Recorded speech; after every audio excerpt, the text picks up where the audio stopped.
சிறுகதை தொலைந்த இலக்கு. தடித்த மரக்கதவை நோக்கி விமலா தயக்கத்துடன் நடந்தாள். அவள் கையில் இருந்த கடிதம் அவளது பதட்டமான மனதைப் போலவே லேசாக அதிர்ந்தது. 15 வருடங்கள் இங்குதான் தனது கனவு விதைகளை தூவினாள். லட்சியங்களின் வேர்களை பாய்ச்சி வளர்த்து வந்தாள். இப்போது அதே மண்ணை விட்டு விலக முடியாமல் விலகி செல்கிறாள். விமலா, ஏன் கிளம்பி நிற்கிறாய்? உன் முகத்தை பார்த்தால் நீ ஏதோ உலக மகா யுத்தத்தை முடித்து வருவது போல தெரிகிறதே. பின்னால் கேட்ட அந்த குரல் அவருடைய தோழியும் சக ஊழியருமான லட்சுமி உடையது. விமலா திரும்பி பார்க்காமல் சொன்னாள், லட்சுமி, இங்கிருந்து விலகி செல்கிறேன். லட்சுமி அதிர்ச்சியில் உறைந்து போனாள். என்ன சொல்கிறாய்? உன் ராஜினாமா கடிதத்தை இப்போதே கிழித்து விடுகிறேன், சொல்லு. விமலா உதட்டில் ஒரு வலியுடன் கூடிய புன்னகை கலந்தாள் லட்சுமி.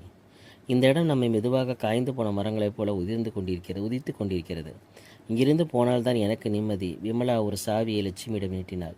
இது நீ உன்னுடையது. என் டேபிளில் இருக்கும் எல்லா கோப்புகளையும் கொஞ்சம் பார்த்துக்கொள். லட்சுமி கோப்பையை பார்த்தபோது அவள் கண்கள் விரிந்தன. அடேடே, இந்த கோப்பை பார்த்தால் நாம் இஸ்ரோவில் வேலை செய்வது போல தெரிகிறதே. இவ்வளோ தரவுகளையும் நீ எதற்காக சேமித்திருக்கிறாய்? விமலா சிரித்தாள். அது சிரிப்பல்ல, சலிப்பும் கசப்பும் கலந்த ஒரு ஒளியாக இருந்தது. நாம் மனிதர்களை, அதாவது சமூகத்தின் தூண்களை உருவாக்க பிறந்தோம். ஆனால் இங்கே நாங்கள் ஒரு காகித கூண்டுக்குள் மாட்டிக்கொண்டோம். புகைப்படமிட, ஆதாரம் அனுப்பு, அறிக்கைகளை அப்லோடு செய், இதுவே நம் தினசரி மந்திரமாகிவிட்டது. அவள் குரலில் கோபம் எழுந்தது. திரைகளுக்கு பின்னால் இருக்கும் என் இருப்பு தான் நிர்வாகத்திற்கு முக்கியம். பயனாளிகளுக்கு நான் என்ன கற்றுக் கொடுக்கிறேன் என்பது இரண்டாம் முக்கியத்துவம் ஆகிவிட்டது. என்னுடைய பணித்திறன் காகித சங்கிலிக்குள் கட்டுண்டு கிடைக்கிறது. விமலா சில நொடிகள் அமைதியானாள். அந்த அமைதி பல ஆண்டு உழைப்பின் சோர்வை காட்டியது. அது மட்டுமல்ல லட்சுமி, எனக்கு எனது மைய பணிக்கு கிடைக்கும் நேரம் குறைந்த. நிகழ்வுகள் நடத்துவதே முக்கிய வேலையாகிவிட்டது. உற்பத்தியின் தரம் பின்னுக்கு தள்ளப்பட்டு விழாக்கள் நடத்த வேண்டிய கட்டாயம். மேலதிகாரியிடமிருந்து கடைநிலை ஊழியர் வரை எல்லோரும் இப்போது ஒரு ஈவெண்ட் மேனேஜர் தான்.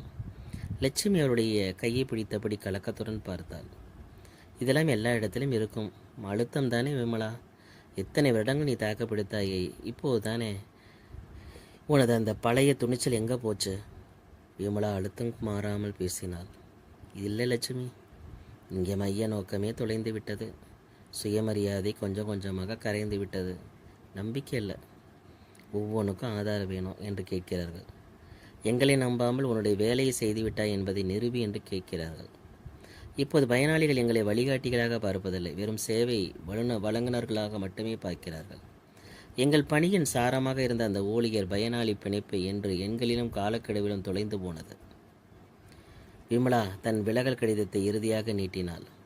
இந்த முடிவுக்கு ஒரு காரணம் இருக்கிறது. நாளை இந்த மையத்தின் பணி மீண்டும் மனிதர்களை மையமாக கொண்டிருக்குமானால், மரியாதை, சுதந்திரம் மற்றும் நம்பிக்கை கிடைக்குமானால், அப்போது இந்த கதவு எனக்காக திறந்திருக்கும் என்று அவள் கண்களை நிமிர்ந்து பார்த்தாள். அந்த குரலில் இருந்த வழி இப்போது ஒரு உறுதியாக மாறியிருந்தது. லட்சுமி குழப்பத்துடன் அந்த கடிதத்தை ஏந்தினாள். அதன் மேல் தெளிவாக அச்சரிக்கப்பட்டிருந்தது, மைய வளாகம், உயர்நிலைப்பள்ளி. ஆம், அவர்கள் பேசியது ஏதோ கார்ப்பரேட் நிறுவனத்தை பற்றியோ லாபம் ஈட்டு வர்த்தகத்தை பற்றியோ அல்ல. இது இன்றைய நவீன கல்வி அமைப்புள்ள ஆசிரியர்களின் வழியை பற்றியது. விமலா கிளம்பி சென்றாள். அவளுடைய அந்த அறையின் கதவு நிரந்தரமாக சாத்தப்படுவதற்கு முன் லட்சுமி மனதில் ஒரு எண்ணம் மட்டுமே ஓடியது. ஆசிரியர்கள் விலகி சென்றால் பள்ளி இருக்கலாம், ஆனால் நம் சந்ததிக்கு கல்வி இருக்காது.